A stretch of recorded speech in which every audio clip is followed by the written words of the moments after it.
नमस्कार, गुलिस्तान न्यूज़ डोगरी खबर दिखने वाले सारे दर्शकों की मेरी संजीव प्राशर वाले पासे दर्शकों प्यार भरिया नमस्कार।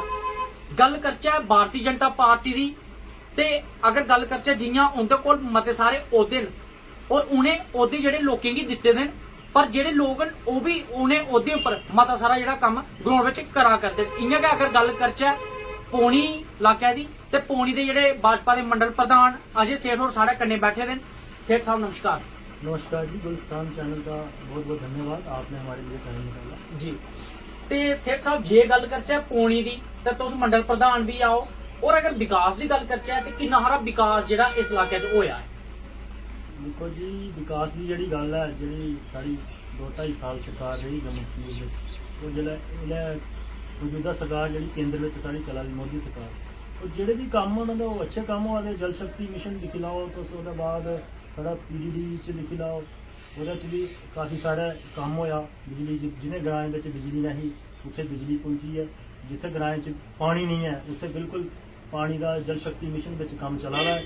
और रोड देखो तो कोई ग्रां ऐसा नहीं है जिथे रोड का काम नहीं लगेगा, और सारे ग्राएं च रोड चला दे काम, कुछ ब्लैक टॉप हुआ दे, और तुम दिखा दे थोड़े दिन हूँ ब्लैक टॉप का काम भी चला रहा है, और काफ़ी सारे काम अच्छे हुआ दे, ऐसी कोई गल नहीं है। और भी अच्छे काम होने मोदी सरकार के दौरान जिन्हें भी काम है पेंडिंग काम है वो सारे होंगे। सर एक चीज अस अगर गल करचे ते एक नजर अस पाचे अपने जेहड़े खासकर जियां 3 टायर सिस्टम है पंचायत का, चाहे वो DDC है, BDC है, सरपंच पैंच होन, उत्थे ग्राएं पिंडे में कम लगे दे वो अस भी दिखा करने मते सारे अजकल उद्घाटन दिखने की लब्भा करते हैं, भाई उधर गली बना करती है उत्थे लोक पवा करती है। पर अगर गल करचे मेन रोड की जेहड़ा कि PWD डिपार्टमेंट कोल है, इंदे तुस दिखदे रहो ते थोड़े चिर बाद दोबारा हाय हाय दे नारे लगे लगन PWD डिपार्टमेंट के खिलाफ। ये की गल है, इनका जेहड़ा रोड है वो की ठीक नहीं होया अज तक? क्या ये जेहड़ा डिपार्टमेंट है सुत्ते दा? नहीं, ऐसी गल नहीं है, ये डिपार्टमेंट थोड़ा ढिला हा। हुण अपना ये देखो तुस हुण साढ़ा जिला रियासी कोला लेइयै दोमेल तक जेहड़ा रोड की प्रॉब्लम ही, जगह जगह खड्डे पे जांदे हे, बरसात में रोड जेहड़ा खराब हो जाता हा और पहाड़ियां गिर जांदियां। हुण ओह बिल्कुल वाइंडनिंग होआ दी, तुस दिखा दे जगह जगह बिल्कुल दोबारा चढ़ा दियां, और बड़े अच्छियां नालियां बना दियां, और अच्छे बिल्कुल वाइंडनिंग होआ दी है। और मिगी लगदा है कि ये थोड़े दिनों बाद तुसें ये शिकायत नहीं होनी है, और बड़ी तेजी कन्नै काम चला रहा है। तो 12 दरी कोला अपने दमेल तक दिक्खी लैओ, और 12 दरी कोला लेइयै कटरा तक दिक्खी लैओ, फर्स्ट क्लास जी रोड बनी है, तैयार होने वाली है। तो मिगी नहीं लगता कि ये तुसें भी शिकायत का नहीं। सिर्फ सब कन्नै कन्नै अगर अस गल करचे ਉਹ ਤੇ ਚਲੋ ਡੰਗੇ ਸ਼ੰਗੇ ਬੱਚਾ ਦੇ ਬੜੇ ਸੋਹਣੇ ਡੰਗੇ ਜਿਹੜੇ ਲਿੰਬਾ ਕਰਦੇ ਨੇ, ਪਰ ਉਹਦੇ ਕਨੇ ਕਨੇ ਅਗਰ ਦੇਖਿਆ ਜਾ ਕਈ ਥਾਰੇ ਪਰ ਮਿੱਟੀ ਪੇਦੀ ਹੈ, ਜਿਹੜਾ ਮਟੀਰੀਅਲ ਉਹ ਖਾਸ ਕਰ ਛਿੜਕੇ ਵਿੱਚ ਪੇਦਾ, ਉਹਦੇ ਕਨੇ ਕਈ ਜਿਹੜੇ ਹਾਸੇ ਗੱਟੀ ਹੋਣੇ ਦਾ ਕਾਰਨ ਬਣਦੇ ਨੇ। ਉਹਦੇ ਵਾਸਤੇ ਤੁਸੀਂ PWD डिपार्टमेंट अगे की अपील करो? ਅਸੀਂ ਇਹ अपील ਕਰਦੇ ਹਾਂ ਕਿ ਜਿੱਥੇ ਤੁਹਾਡੀ ਦਵਾ ਇਹ ਆਪਣਾ ਨਾਲੀ ਦਾ ਕੰਮ ਖਤਮ ਹੋ ਜਾਂਦਾ, ਉਸੇ ਜਿਹੜਾ ਤੁਹਾਡਾ ਮਟੀਰੀਅਲ ਹੈ रोड च पेदा उसी बिल्कुल समेटिया जा और दूसरी जगह सुटे जा, क्योंकि उनके कोल भी जगह नहीं है ना, एक्सट्रा कोई जगह नहीं है रोड च भी वो छुड़ सकते।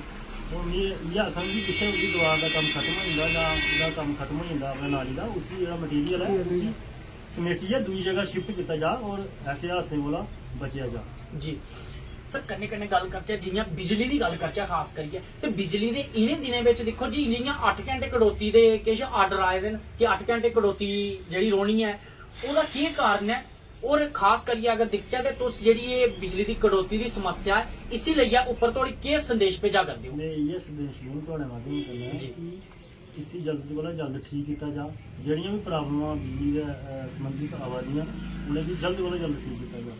और ये थोड़ी प्रॉब्लम है क्योंकि जिथे ग्राएं च बिजलियाँ नहीं उत्थे तुसें पता पिछले दिनों जेडे मोदी सरकार ने मिशन लैता है कि ग्रां बिजलियां पाइयां, इन्ना ट्रांसफार्म इन्ना लोड हो चुके है, बिजली डिपार्टमेंट का जोड़ा सिस्टम थोड़ा गड़बड़ी चला रही है।